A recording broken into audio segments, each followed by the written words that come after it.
Jamani, kuna huyu mwenzetu anasema kwamba nataka kununua kiwanja chenye hati miliki, ila anayeniuzia na yeye alinunua kwa mtu.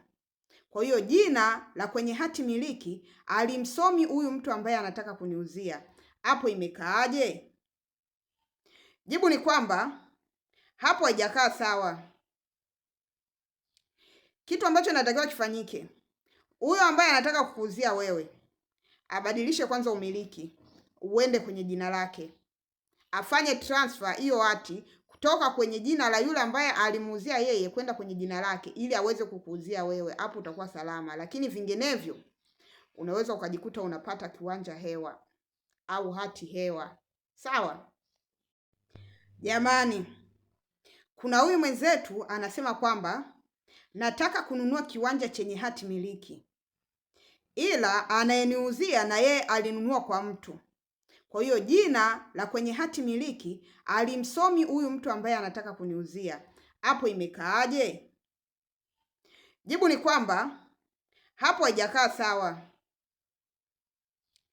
Kitu ambacho natakiwa kifanyike, huyo ambaye anataka kukuuzia wewe abadilishe kwanza umiliki uende kwenye jina lake, afanye transfer hiyo hati kutoka kwenye jina la yule ambaye alimuuzia yeye kwenda kwenye jina lake, ili aweze kukuuzia wewe. Hapo utakuwa salama, lakini vinginevyo unaweza ukajikuta unapata kiwanja hewa au hati hewa.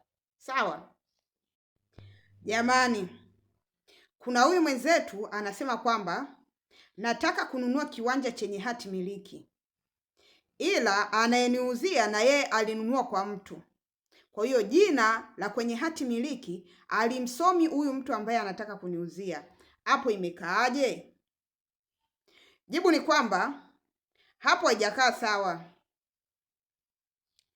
Kitu ambacho natakiwa kifanyike, huyo ambaye anataka kukuuzia wewe abadilishe kwanza umiliki uende kwenye jina lake, afanye transfer hiyo hati kutoka kwenye jina la yule ambaye alimuuzia yeye kwenda kwenye jina lake, ili aweze kukuuzia wewe. Hapo utakuwa salama, lakini vinginevyo unaweza ukajikuta unapata kiwanja hewa au hati hewa. Sawa.